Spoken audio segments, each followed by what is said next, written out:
ஜுன்ஜுன்வாலான்னு சொல்லி ஷேர் மார்க்கெட்ல 13,000 கோடிக்கு சொந்தக்கார். அவர் சாகும்போது சொல்றாரு, my worst investment is my health. I would recommend you all to invest most in health அப்படின்னு சொல்லிட்டு செத்து விட்டார். 13,000 கோடிக்கு அதிபதி. ஸ்டீவ் ஜாப், வர்த்தக உலகத்திலே பல கோடிகளை குவித்து விட்டேன், நான் ஒரு உலக பணக்காரன், ஆனால் மருத்துவமனையிலே இன்றுதான் நான் உணர்கிறேன் என்னிடம் இருக்கின்ற பணம், என்னுடைய புகழ் அத்துணையும் என்னுடைய மோசமான உடல்நிலைக்கு முன்னால் செல்லா காசாகிவிட்டது. அந்த மருத்துவ உபகரணங்களின் சத்தம் மட்டுமே எனக்கு கேட்கிறது. என்னுடைய உடல் வலியை என்னால் தாங்க முடியவில்லை.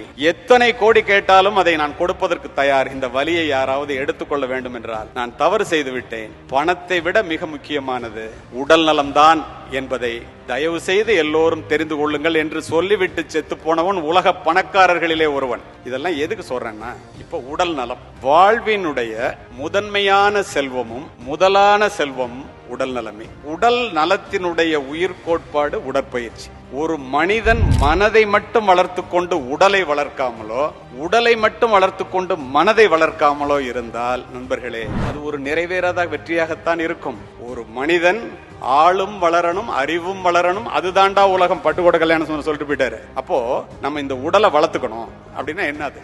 ஒரு வாரத்துக்கு 168 மணி நேரம். 1 மணி நேரத்தை ஒரு வாரத்திற்கு உங்கள் உடல் நலத்திற்காக நீங்கள் செலவு செய்தால், இல்ல நான் ரொம்ப பிஸியா இருக்கேன், எனக்கு அதுக்கெல்லாம் நேரம் இல்ல அப்படின்னா, பொள்ளாச்சியில இருந்து நான் சென்னைக்கு போறேன், ரொம்ப பிஸி, ரொம்ப அவசரம், பெட்ரோல் போடுறதுக்கு நேரம் இல்ல அப்படின்னா, உங்களுடைய பயணம் எப்படி பாதியிலேயே தடைப்பட்டு போய்விடுமோ நண்பர்களே. உடல் நலத்திற்காக நீங்கள் நேரத்தை ஒதுக்கவில்லை என்றால் நம்முடைய பயணம் பாதியிலேயே தடைப்பட்டு போய்விடும். இதில் எந்த விதமான மாற்று கருத்தும் இல்லை.